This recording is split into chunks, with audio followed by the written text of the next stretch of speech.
He found a puppy stuck in a bush. The truth behind its abandonment will leave you speechless. The morning sun streamed through the kitchen window, casting a warm glow on the neatly arranged countertop.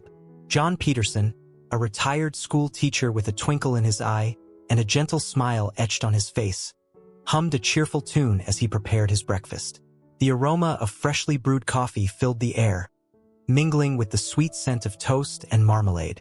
John, a creature of habit, cherished the quiet routine of his mornings. He'd wake up at precisely 6:30 a.m., brew a pot of his favorite Colombian coffee, and settle down with the morning newspaper and a plate of toast. He'd meticulously scan the headlines, his brow furrowing at the latest political turmoil or chuckling at a heartwarming human interest story. His retirement, after decades of shaping young minds and nurturing a love for learning, had brought a welcome change of pace. He traded the bustling hallways of Lincoln Elementary for the peaceful tranquility of his suburban home. His days now filled with leisurely walks, tending to his prized rose garden, and catching up with old friends over a game of chess at the local park. This particular morning, however, a disruption to his peaceful routine awaited him. As he stepped out onto his porch, a newspaper tucked under his arm, a faint whimpering sound reached his ears. He paused, his brow furrowed, his senses alert. The sound, a mix of distress and desperation, seemed to be coming from the bushes bordering his property. Curiosity piqued, John cautiously approached the sound, his heart pounding with a mix of apprehension and concern. He parted the bushes, his eyes widening in surprise at the sight before him. A small, brown puppy, no bigger than a loaf of bread, was tangled in a thorny thicket of blackberry bushes. Its fur was matted and dirty, its eyes wide with fear, and its whimpers echoed through the quiet morning air. John's heart melted at the sight of the helpless creature. He knelt down, his voice gentle and reassuring. "Hello there, little fella," he said softly. "What's all the commotion?" The puppy, startled by his presence, whimpered louder, its tiny body trembling. John, his concern growing, carefully reached out, his touch gentle as he assessed the situation. The puppy was caught fast, its collar snagged on a thorny branch. "Don't worry," John murmured, his voice soothing. "I'll get you out of there." He carefully untangled the puppy, his heart aching at the sight of its trembling form. He examined it closely, searching for any signs of injury. The puppy, thankfully, seemed unharmed, just scared and exhausted. John, his compassion overriding any hesitation, scooped the puppy into his arms. Its tiny body was surprisingly light, its fur soft against his skin. He held it close, feeling the rapid beating of its heart, the warmth of its breath against his chest. He carried the puppy back to his porch, his mind racing with questions. Where had it come from? How had it gotten tangled in the bushes? Was it lost? Abandoned? He placed the puppy on a soft cushion, then went inside and fetched a bowl of water and a few slices of cooked chicken. The puppy, its initial fear subsiding, lapped up the water with gusto and devoured the chicken in a matter of seconds. John watched with a smile, his heart warming at the sight of the puppy's renewed energy. He couldn't simply leave it to fend for itself. He had to do something. But what? He wasn't a dog person, never had been. He preferred the company of books, the quiet solitude of his study, the predictable rhythms of his daily routine. He'd never owned a pet, never felt the need for that kind of responsibility. But the image of the puppy, abandoned and vulnerable, tugged at his heartstrings. He couldn't turn his back on a creature in need. He had to try.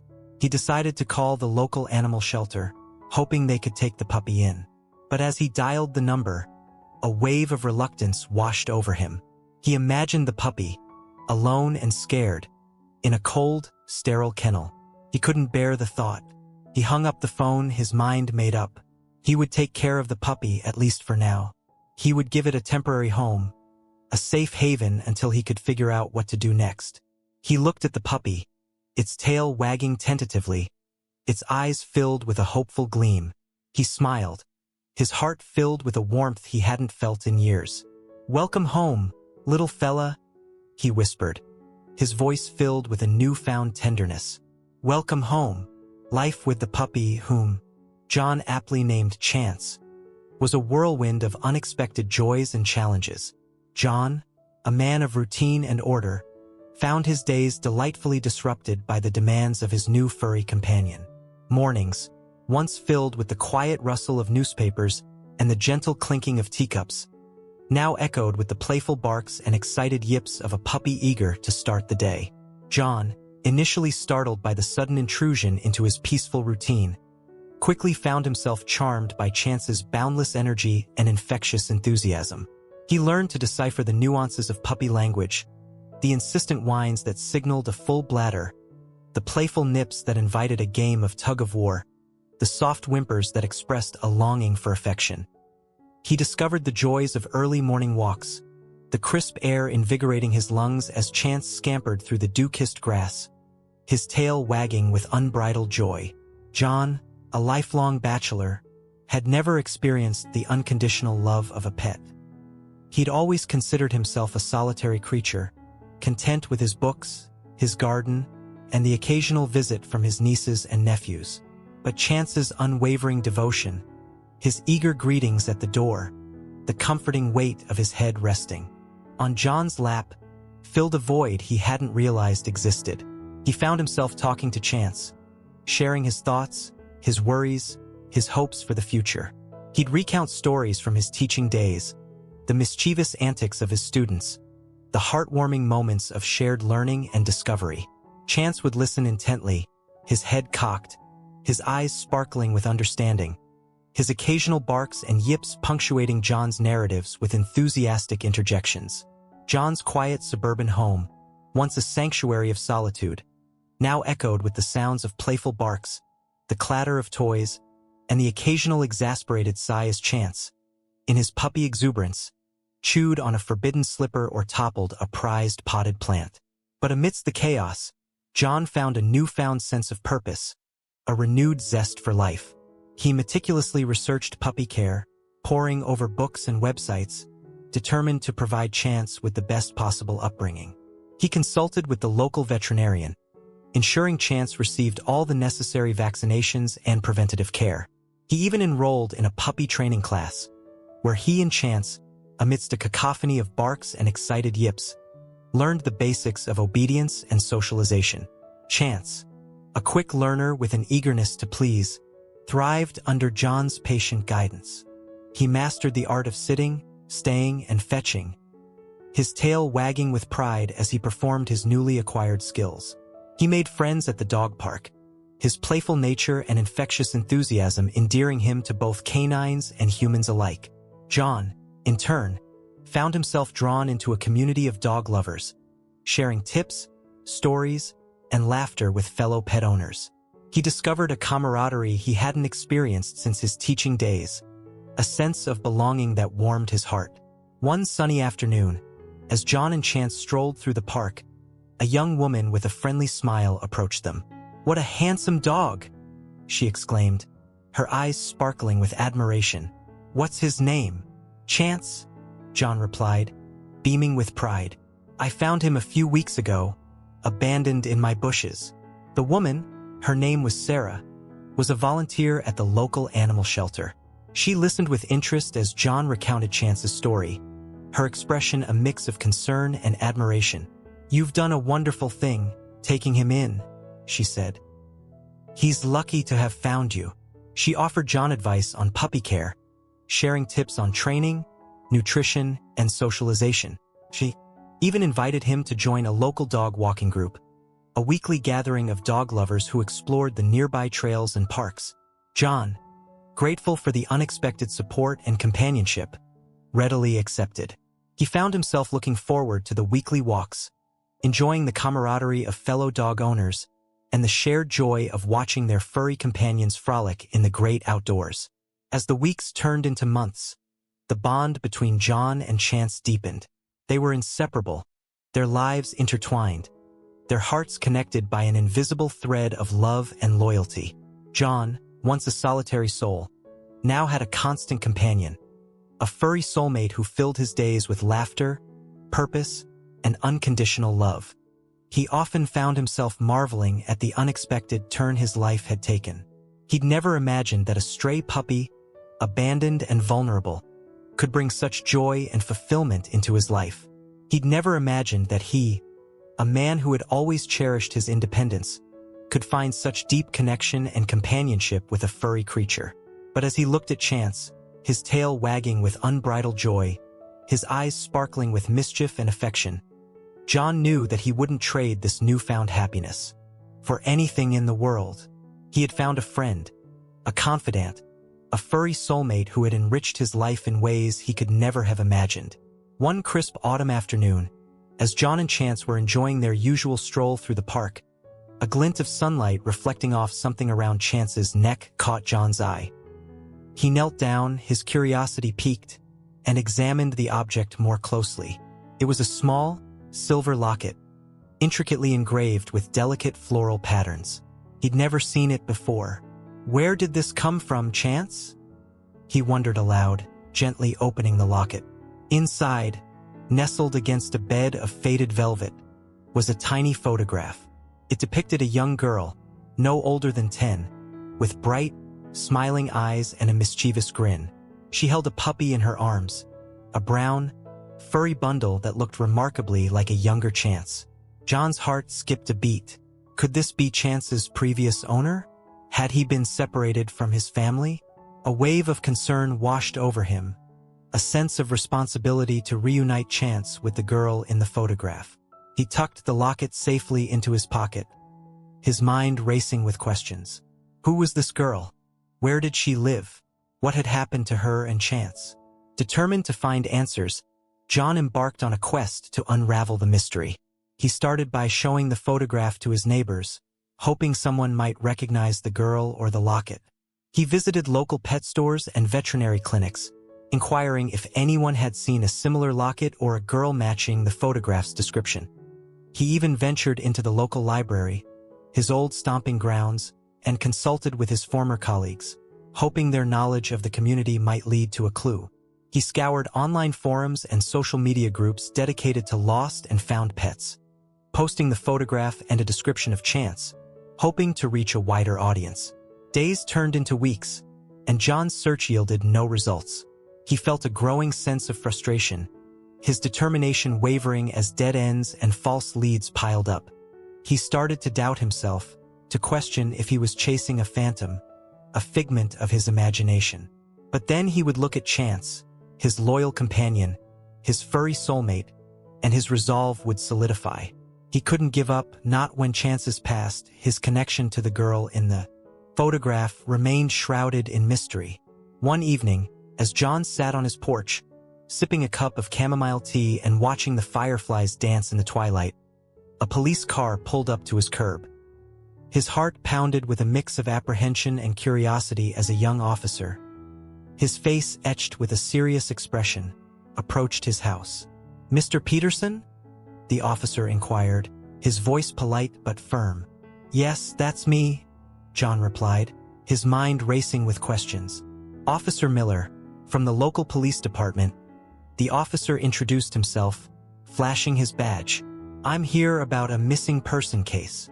John's heart skipped a beat. Could this be related to Chance and the locket? Officer Miller explained that they were investigating the disappearance of a young girl named Lily Carter, who had gone missing a few months ago. He showed John a photograph of Lily, and John's breath caught in his throat. It was the same girl from the locket. "We believe she may have run away," Officer Miller continued, his voice laced with concern.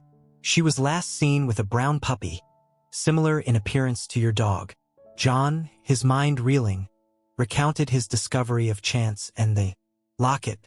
He showed Officer Miller the photograph, explaining his attempts to find the girl. Officer Miller's eyes widened in surprise. "This is a significant lead, Mr. Peterson," he said, his voice filled with a renewed sense of urgency. "We need to find Lily, and your information could be crucial." He thanked John for his cooperation and assured him that they would follow up on the lead immediately. As Officer Miller left, John felt a surge of hope mixed with a deep sense of concern for Lily. He prayed that she was safe, that this new development would lead to her swift return. The next few days were filled with a mix of anticipation and anxiety. John couldn't shake the image of Lily, her bright smile and mischievous grin, from his mind. He worried about her safety, her well-being, her fate. He kept replaying his encounter with Officer Miller, analyzing every detail, every word, hoping for a clue, a hint that might lead to Lily's whereabouts. He found himself scrutinizing every passerby, every car that drove down his street, his senses heightened, his mind alert for any sign of the missing girl. One afternoon, as John was tending to his rose garden, a news report on the radio caught his attention. It was an update on Lily's case, announcing that a new lead had emerged. A witness had reported seeing a young girl matching Lily's description at a local campground, accompanied by a brown dog. John's heart pounded with excitement. Could this be the break they'd been waiting for? He rushed inside, grabbed his car keys, and headed towards the campground, his mind filled with a mix of hope and determination. He had to find Lily, to reunite her with her beloved puppy, to bring closure to this mystery that had intertwined their lives. The campground was a bustling hive of activity, filled with families setting up tents, children chasing each other through the trees, and the enticing aroma of campfires and grilling hot dogs. John, his heart pounding with a mix of anticipation and apprehension, navigated through the maze of campsites, his eyes scanning for any sign of Lily and Chance. He showed the photograph to campers, inquiring if anyone had seen the young girl and her dog. Some offered vague recollections, others shook their heads, their attention focused on their own families and activities. John, his hope dwindling, felt a wave of despair wash over him. Was he on another wild goose chase? Had he misinterpreted the news report? Just as he was about to give up, a woman with kind eyes and a gentle smile approached him. "Excuse me," she said, her voice soft. "Are you looking for a young girl with a brown dog?" John's heart leaped with renewed hope. Yes, I am," he exclaimed, his voice filled with urgency. "Have you seen them?" The woman nodded. "They were here earlier," she said, pointing towards a secluded area at the edge of the campground. "They seemed a bit lost and unsure, so I offered them some sandwiches and water. They were very sweet." John thanked the woman profusely, his heart filled with gratitude for her kindness. He hurried towards the area she had indicated, his pace quickening with each step. As he approached a cluster of trees, he spotted a small tent nestled amongst the foliage. A brown puppy, unmistakably Chance, was playing with a stick outside the tent, his tail wagging with joyful abandon. John's heart pounded with excitement. He cautiously approached the tent, calling out softly, "Lily? Chance?" The tent flap opened, and a young girl emerged, her eyes wide with surprise. It was Lily, her face thinner and dirtier than in the photograph, but her smile just as bright and mischievous. "Mr. Peterson?" she exclaimed, her voice filled with a mix of disbelief and relief. John knelt down, his arms outstretched. "Lily," he said, his voice thick with emotion. "I've been looking for you." Lily rushed into his embrace, tears streaming down her face. "I'm so glad you found me," she sobbed. "I was so scared." John held her close, his heart aching for the fear and uncertainty she must have endured. He reassured her that she was safe now, that everything would be all right. He then turned to Chance, who was now jumping and barking with excitement. "And you little rascal," he said, ruffling the dog's fur. "You gave me quite a scare." Lily explained that she had run away from home a few months ago, after a particularly difficult argument with her parents.